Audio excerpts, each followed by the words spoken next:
Mainit-init pa, impeachment case versus VP Sara Duterte, nakitaan ng batayan ng komite ng Kamara. Puro kayong mga mahilig lang sa ganun eh. Mahilig lang kayong manindak pero wala namang kayong mga pangil, mga buwisit kayo. Ayan na, so eto, pakinggan natin itong statement ni Inday Sara Duterte. Oo, ayan at inyo pong pakinggan. Ano ba to? Bakit siya madidimanda? At ano bang rason? Ito, pasok. Nakakita raw ang isang komite sa Kamara ng Batayan para impeach si Vice President Sara Duterte. Bukod dyan, Ayan, nakakita daw sila ng batayan. Nak ng putya naman. Ang tagal-tagal nyo nang hinahanap yung batayan, ngayon nyo nang nakita. Bago pa magsimula yung hearing ni Chua, alam na nga ni Inday Sara, nagpa-practice na sila para sa impeachment laban sa akin. I will not dignify them with my answers dyan sa kakupalan nila. If they will file, whatever the result or whatever information we will give dyan sa committee ni Chua, ang trabaho niyan is hanapan ako ng issue para masampahan ako ng kasong plunder. So whether nandiyan ako or not, yan utak niyan ni Abante, ni Fernandez at ni Risa Ontiveros pare-pareho. Tapos na sa utak nila yung kaso. Paglalaruan ka na lang nila, tapos ididimanda ka pa. Di gawin na lang nila.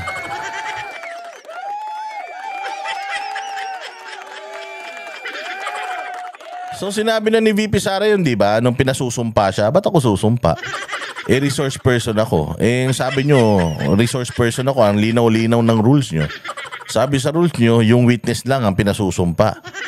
Ako, resource person ako ba't ako susumpa? Doon pa lang nagkagulo na sila. Paglabas pa lang ni Inday Sara, sinabi na kagad niya na wala naman yung mga yan Gagawa lang naman ng mga istorya yung mga yan. Pinapractice lang nila yung impeachment laban sa akin. So ginawa nila yung ang hearing na yan para mag-gather ng evidence na one-sided para masampahan ako ng plunder. Kaya nga si Inday Sara, sabi nga niya, bring it on, I have nothing to lose.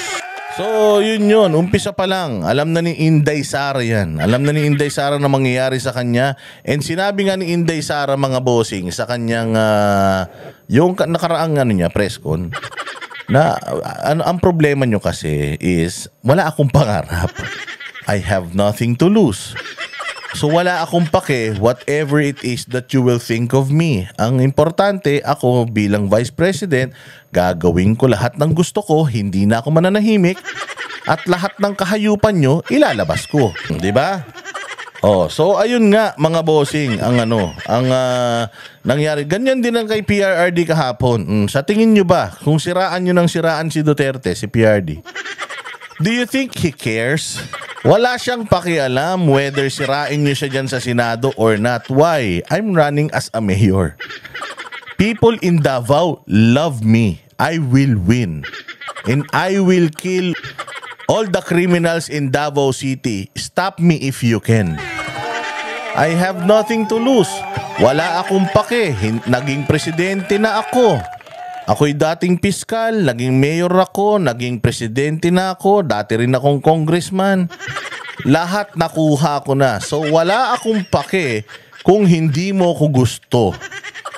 Kasi hindi rin kita gusto. So akala na itong mga congressman, matatakot nila si VP Sara. Kahit i-impeach mo to bukas, wala naman itong pakialam.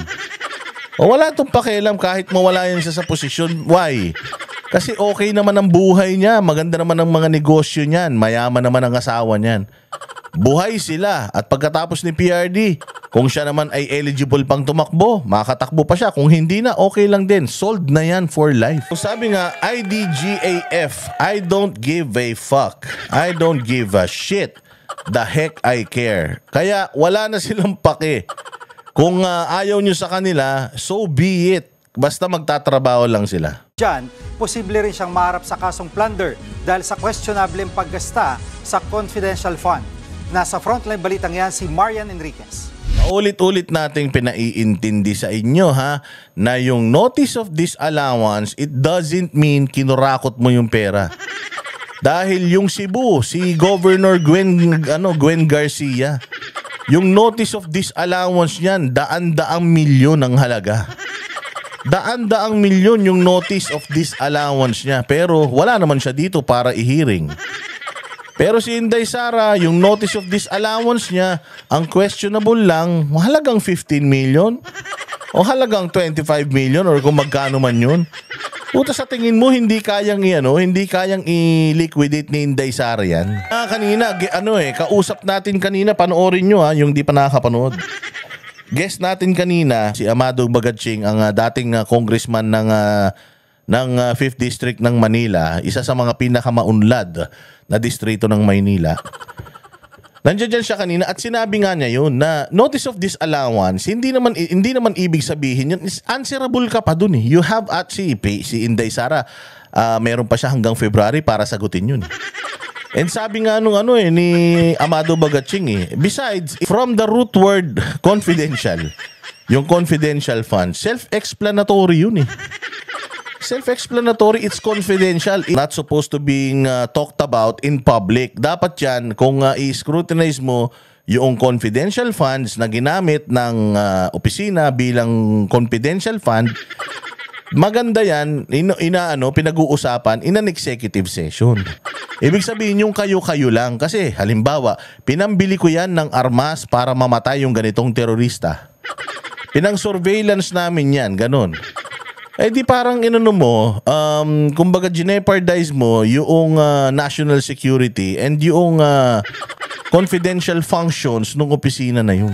Oo, totoo yung dapat transparent ka. Pero kaya nga nakahiwalay yung pondo na yan eh. Kaya nga meron silang usual na budget, tas meron silang confidential fund. Kasi nga yung confidential fund, confidential yan.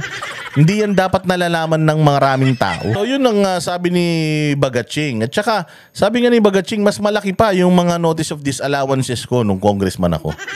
Nasagot ko naman lahat yun. Kung pinag-uusapan natin yung pera na 125 million na putragis, galing naman yan sa administrasyon. Confidential funds ng administrasyon din yan na ipinasa kay Inday Sara.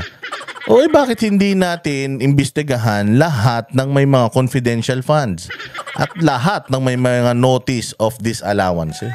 Lagi niyong tatandaan yun Kahit na alam naman na natin yun by heart na itong mga bagay na ito ito talaga yung dapat, yung katulad ng mga pinagsasabi ko kanina, yun yung tama. Pero bakit pinipilit pa rin nila? Ibig sabihin nun, whether you attend or not, you speak or not, mag-take ka ng oath or not, meron na silang target. Ang target nila is i-impeach talaga to si Inday Sara. Katulad din yan, mga bossing, nung target nila dyan sa Quadcom na panagutin lang si PRD, si Bato de la Rosa at si Bongo sa mga EJ case at sa mga yung DDS daw sa Davao. So yun na yan. Wala nang iba. So ibig sabihin, itong mga hearing na ito dyan sa Kongreso, ito ay lang to. Kumbaga, ikinukondisyon lang nila yung isip ng tao, mamasahihin nila yung isip, huhulmahin nila. Tapos, unti-unti nilang hihipan ng mga kasinungalingan laban sa mga Duterte. Kasapakat ang mainstream media at ang mga troll farm nila. Tapos, ayan na, rektahan na. So, ang masasabi natin, itong hearing ng Congress at hearing ng Congress, yung Quadcom at yung hearing ng good governance or good government, lahat yan is to paralyze itong mga Duterte. Dalawang posibleng grounds para ma-impeach si Vice President Sara Duterte ang nakikita ng House Committee on Good Government and Public Accountability. Una riyan ang hindi maipaliwanag ni VP Sara na paggasta sa 16 million pesos na confidential funds para... Paano hindi maipaliwanag ng paggasta? Meron ngang report na nakalagay doon, naka-itemize kung saan yun. So ibig sabihin, pinaliwanag na ng opisina niya sa COA kung saan nila dinala yung pera na yun. Ang problema, kini-question nyo yung presyo ng mga ginastos niya. Eh bakit? Yung mga relos nyo, kine-question ba ni Inday Sara? Meron eh. Sabi nila, hindi maipaliwanag na paggastos. Paano mo hindi maipaliwanag na paggastos? Kayo mismo nagpapakita sa screen na 1 million for safe house, ganito, for maintenance, blah blah blah. Oh, ibig sabihin, meron siyang paliwanag kung saan niya ginastos. Ibig sabihin, meron siyang liquidation kung paano niya ginastos yung pera. Ba't niyo sasabihin na hindi maipaliwanag na paggastos? Ang problema kasi, ito yung pinaggastosan niya, putang ina, nilalagyan niyo na mali siya. Ang mahal naman yan. Mas mahal pa yan kaysa sa hotel sa Makati. Mas mahal pa yan kaysa sa hotel sa Boracay. Again si Inday Sara nagpakita ng gastos. Tinanggap yun ng COA. Ngayon, etong committee ni Chua, sinasabi niya, hindi maipaliwanag yung gastos. Puta, hindi ba may papaliwanag nung listahan kung saan napunta yun? Hindi ba listahan na yun, liquidation na yun? Mo dinala tong pera na to. Basta, secret. Buti sana kung ganun. Hindi. Meron siyang breakdown eh. Meron siyang nani-receive ng COA. Meron siyang breakdown eh. 1 million for this, 2 million for this, 3 million for this, ganyan. So ibig sabihin, pinaliwanag niya na. Ayaw nyo lang tanggapin yung paliwanag niya kasi nga, gusto niyo siyang hanapan ng butas. So, this is a clear proof na talagang gusto niyo lang naman trabahuhin talaga si Inday Sara. At alam ko kung magkano kayo per day. Alam ko kung magkano kayo per hearing. Narinig ko na kung magkano per hearing bawat a-attend sa Quadcom. Alam ko kung magkano. Kaya nga pinapahaba-haba yung Quadcom eh. Pucha yan, siyam na yung Quadcom hearing. Oo, pag binilang mo, naku po, ang daming zero. Sige, diretso.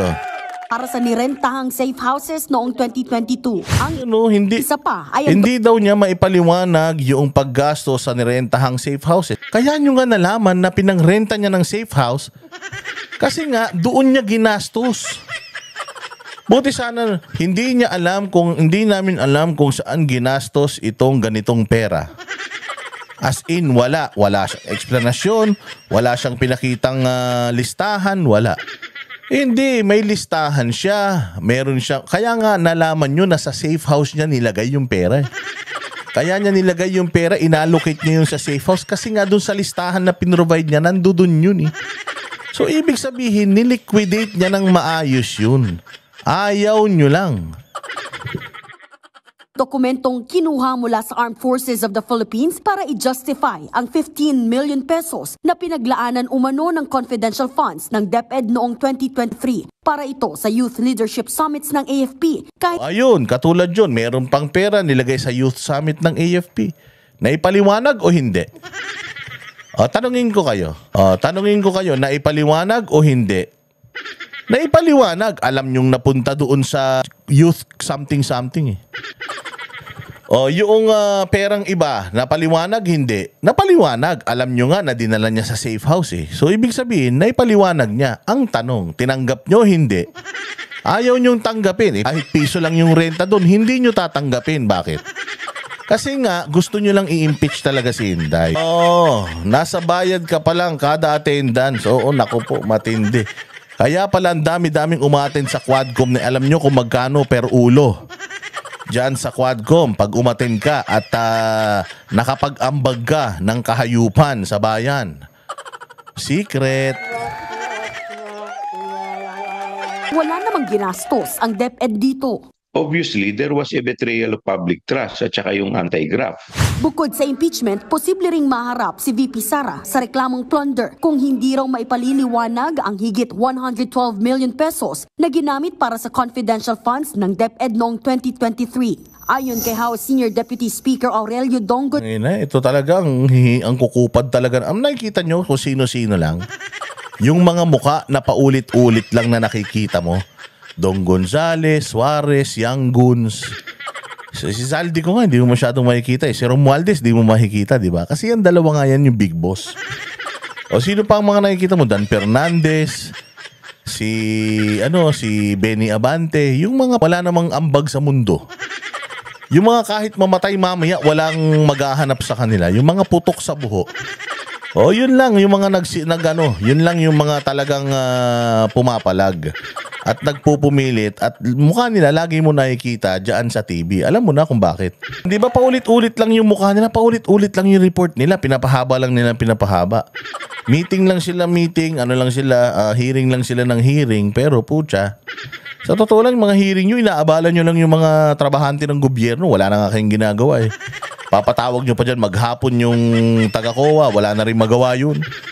Ay na, lahat na kayo, wala na kayong ginawa. Kaya ganito nangyari sa bayan natin, puro na lang kayo hearing. 3 taon na kayo dyan, wala pa kayong nagagawa, puro kayo politika. Gonzales, pera ito ng taong bayan, kaya kailangang tiyaking nagagamit ito ng tama. Ilagay na nga niya eh, kung ano saan niya ginamit eh. Hindi pa ba tama yun?